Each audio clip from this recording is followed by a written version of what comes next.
예, 제가 오늘 강의를 찍어서 올렸는데, 강의에서 예제를 풀이하는데 조금 잘 이해가 안 간다 하는 친구들이 좀 있는 것 같아서요. 제가 이것에 대한 동영상을 다시 한번 올렸습니다. 그래서 이거는 꼭 필수로 봐야 되는 동영상은 아니고요. 여러분이 좀 잘 보고 이해가 안 가는 친구들 있잖아요. 그런 친구들이 좀 참고를 했으면 하는 점에서 이제 좀 천천히 좀 설명하고자 제가 좀 이렇게 동영상을 준비했습니다. 그래서 여러분이 뭐 이해가 가시면은 이 동영상 그냥 안 보셔도 되고요. 좀 내가 좀 설명을 조금 자세히 들어보고 싶다. 그러면 이 동영상을 보시면 되겠습니다. 자, 우선 확인해 봤을 때 이렇게 이게 바로 시간 기록기라는 장치고요. 자, 그리고 이 흰색 테이프가요, 종이 테이프라고도 하고요. 또는 어떤 말로도 쓰이냐면요, 시간을 이제 기록하는 시간 기록지로도 이제 얘기가 되고 있어요. 그래서 이 종이 테이프를 이용해가지고 우리가 속력을 측정할 수 있게 되는데요.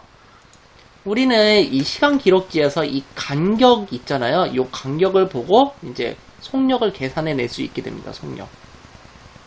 이 속력을 계산해낼 수 있게 되고요. 이 간격 안에는 시간에 대한 정보랑 거리에 대한 정보가 다 들어있기 때문에 속력을 이제 우리가 구하는데 쓰일 수가 있다는 거예요.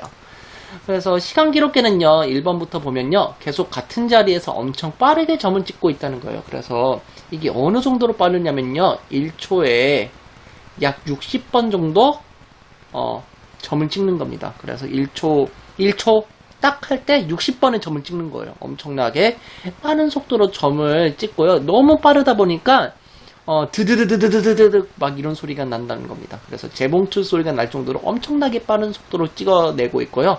그런데 여기 있는 종이 테이프를요, 끌어당기잖아요. 끌어당기기 시작하면요, 이제 그때부터는 조금 이제 간격이 생긴다는 겁니다. 그래서 이 종이 테이프가 이동하면서 운동을 하게 되잖아요. 이 운동하게 되면서 간격이 생기게 되는데, 이 간격을 이용해서 속력을 측정할 수 있는 거예요. 자, 2번 보시면요, 손으로 이제 작은 두루마리 휴지와 같은 종이 테이프를 끝을 잡고 끌어당기면은 이제 점이 찍히기 시작하는 거예요. 그래서 만약에 움직이지 않는 상태라면은 똑같은 데에서 점이 계속 똑같이 개축시키겠지만, 움직이기 시작한다 그러면 그때부터 이제 타점이 찍혀 나가기 시작한다는 겁니다. 그래서 이런 식으로 볼 수 있는 거고요. 3번 우리가 1번에서 점을 시간 기록계로 켜고 있을 때 출발하기 전에 준비하고 있는 점이 요 점인 거예요. 그래서 이게 종이가 움직이기 전까지는 계속 똑같은데 이렇게 반복해서 점이 찍혀 있는다는 거죠. 움직이는 그 순간부터 옆에 이렇게 점이 찍혀 나간다는 겁니다. 사실은 이게 여러분하고 실험을 하면서 좀 봐야 되는데 아쉽게도 지금 방학 중인데다 학교 과학실이 공사 중이어서 지금 실험 자체가 불가능하죠. 제가 개학하고 나서 제가 실험 동영상을 찍던지 아니면은 지금 홈페이지에다 제가 임시적으로 다른 선생님이 이제 촬영하신 유튜브 동영상을 좀 올려놨습니다. 그래서 그거를 좀 참고하시면 좀 좋을 것 같고요. 자, 4번. 그러나 이제 실질적으로 움직이면서 처음 찍히는 점은 2번 점인 겁니다. 이 2번 점부터는 새로운 타점이 생기게 되고요. 이 타점 간의 간격이 이때부터는 발생하게 되죠. 그래서 이런 타점 간의 간격이 발생하게 되면서 이런 거리감이 좀 생기게 되는 거고요. 마지막에 5번에 찍혀있는 점이 맨 마지막에 찍힌 점이라는 걸 알 수 있죠. 이런 식으로 이제 우리가 확인할 수 있는데, 우리가 시작하려고 대기하는 점의 개수를 일부러 카운팅을 안 해요. 왜냐면은 우리가 중요한 거는 여기 있는 이 타점과의 거리가 중요한 거예요. 그래서 우리가 속력에 대한 단위를 한번 다시 정의를 내려보자면은 속력은 이동거리를 뭘로 나눠주는 거였죠? 그렇죠. 걸린 시간으로 나눠주는 거잖아요. 우선 이 이동거리가 발생하는 게 이제 이 타점과의 거리가 중요한 겁니다. 그래서 이 타점과의 거리가 발생하는 그 시점부터 따져줘야 되기 때문에 1번 점은 절대로 카운팅해서는 안 되고요. 2번 점부터 카운팅하는 거예요. 1번 점은 카운팅 안 하더라도 요거에 대한 개수는 똑같이 들어가요. 그 다음에 3번, 그 다음에 4번, 그 다음에 5번 이렇게 끝나는 것을 확인할 수 있죠. 이런 식으로 봤을 때 타점과의 간격도 4개가 똑같이 4개가 나오고요. 점의 개수도 4개가 나오는 것을 확인할 수 있는 거예요. 이런 식으로 비교를 해봤을 때 우리가 확인을 할 수 있다는 거예요. 그래서 손이 찍히고 나서에 대한 점의 개수가 4개가 나왔잖아요. 이 4개가 결국에는 타점이 이제 발생한 거리를 이제 나타내는 것과 같은 효과를 내는 거예요. 그래서 거리를 이제 나타내는 효과도 낸다라는 것을 알 수 있고요. 이 시간 기록계가 60회를 찍을 때, 60번의 점을 찍을 때 이제 손이 움직이는 시간은 몇 초입니까? 라고 했는데 한 점이 찍힐 때마다 60분의 1초가 되는데 여기서 점이 4개가 찍혔잖아요. 그럼 곱하기 4를 해주는 거예요. 그러면은 15분의 1초가 나온다는 것을 이런 식으로 확인할 수 있다는 겁니다. 이런 것을 기억해 준 상태에서 이제 우리가 문제를 한번 풀어보겠습니다. 자, 그러면은 운동 방향도 중요한데요. 운동 방향이 왼쪽에서 오른쪽으로 이동하고 있죠. 왼쪽에서 오른쪽으로 이동하고 있다는 것은 맨 처음에 출발할 때 여기를 출발 기준선으로 보면은 맨 처음에는 종이가 이렇게 있었을 거예요. 그럼 여기서 점이 드드드드드드드드드드드 찍히고 있었겠죠. 그러면은 첫 번째 점은 어떤 거예요? 이게 바로 첫 번째 점이 되는 거예요. 첫 번째. 그러면 맨 마지막 점은 어떤 점이 되는 거예요? 요게 맨 마지막 점이 되겠죠. 자, 그러면은 제가 얘기했어요. 첫 번째 점은 타점에서 센다고 했어요? 아니면 빼준다고 했어요? 그렇죠. 빼준다고 했기 때문에 요거는 없는 거 취급을 하시면 되고요. 여기서부터 카운팅 해주면 돼요. 하나, 둘, 셋, 넷, 다섯, 6개. 그러면 타점은 총 몇 개? 점은 몇 개예요? 점. 총 6개라는 걸 확인할 수 있죠. 6개. 잠시만요. 펜이 풀렸네. 6개라는 걸 확인할 수 있고요.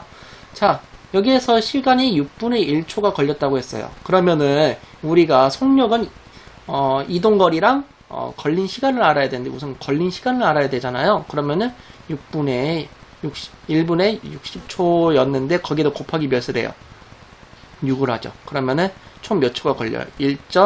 0.1 초가 걸린다는 것을 확인할 수 있다는 거예요. 그럼 이렇게 안 상태에서 우선 넘어가 보도록 합시다. 그러면은 거리는 여기서 몇 센티미터예요? 거리는 4cm죠. 그럼 이 상태에서 우선 뒤로 넘어가 볼게요. 자, 운동 방향이 이런 쪽으로 간다는 거는 제가 방금 전에도 말했어요. 타점이 어느 쪽으로 가고 있습니까, 현재? 그렇죠. 타점이 여기서 출발을 해가지고 이게 마지막 점이 됐다는 걸 확인할 수 있는 거예요. 마지막. 왜냐면은 출발선이 여기 있었을 때 점이 여기서 찍히고 있었지만 색깔을 좀 바꿔볼까요? 이게 만약에 이렇게 운동을 했어요. 그러면은 종이가 이렇게 이동을 했을 거 아니에요?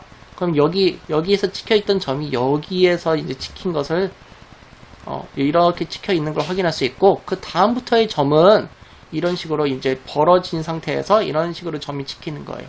이런 식으로 된다는 걸 알 수 있고요.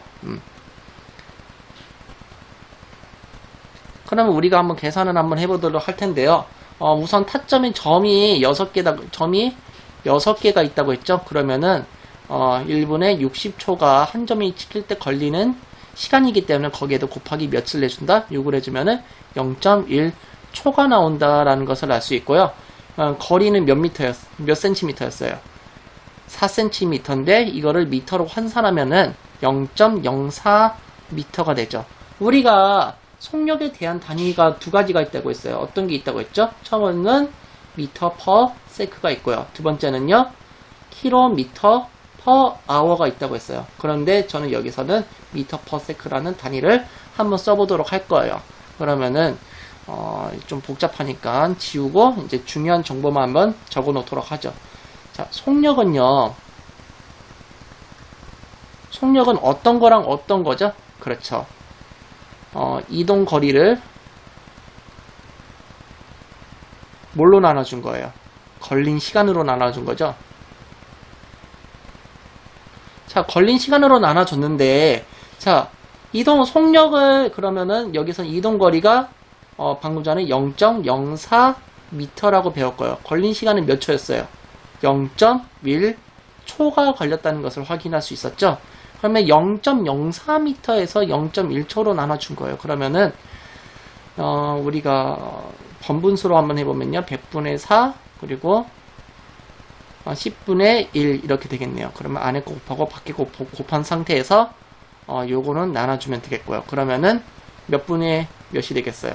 그렇죠. 0.4 m/s가 나오는 거예요. 우리는 요것에 대한 간격하고 이제 이런 것만 봤는데 우리는 요걸 이용해서 속력까지 구할 수 있다는 거예요. 그래서 시간 기록계를 이용해서는요, 우리는 속력을 구할 수 있는 방법을 유출해 해낼 수 있다라는 거고요. 이렇게 0.4m/s 이런 식으로 이제 나왔고요.